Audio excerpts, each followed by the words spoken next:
The hardliners who built Putin's Ukraine war are now saying Russia has lost 1 million men and is heading toward defeat. May 20, 2026.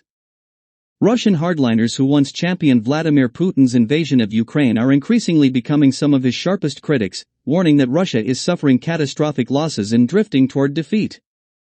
Among the most striking voices is Pavel Gubarev, a former neo-Nazi paramilitary leader and one of the original architects of the 2014 separatist movement in eastern Ukraine. In a recent interview, Gubarev claimed that Russia has lost around 1 million men in the war, including dead, wounded, and missing, and described the conflict as less a military campaign than a sacrificial offering. Gubarev's criticism is significant because he helped launch the Donbass rebellion after Russia annexed Crimea in 2014. Once a fervent supporter of Putin's imperial ambitions, he now says the Russian army has failed to revive itself after years of fighting. He paints a bleak picture of the front lines, where poorly trained recruits are allegedly pushed into deadly meat grinder assaults, crushing morale among soldiers.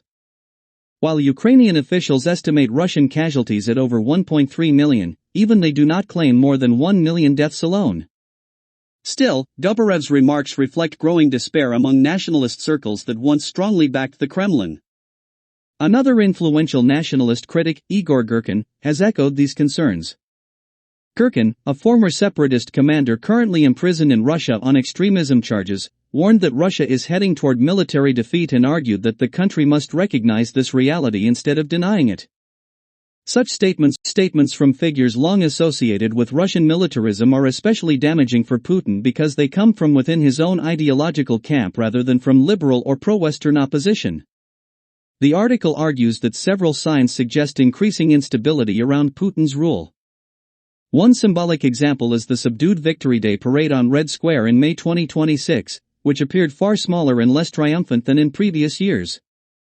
Economic strain caused by the war is also fueling dissatisfaction among elites who privately understand that the invasion has harmed Russia's long-term interests. Despite his criticism of the Kremlin, Gubarev remains deeply extremist in his views toward Ukrainians.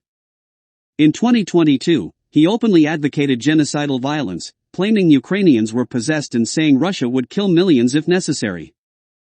His rhetoric closely mirrors the dehumanizing language frequently used by Putin allies such as Dmitry Medvedev and nationalist commentators.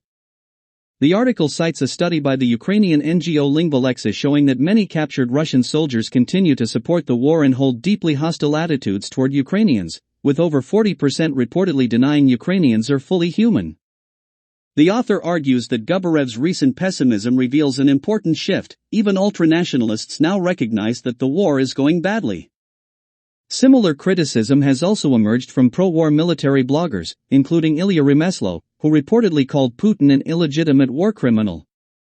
If committed chauvinists acknowledge the scale of Russia's failures, the article suggests many ordinary Russians likely understand it as well. At the same time, Gubarev's worldview remains rooted in conspiracy theories.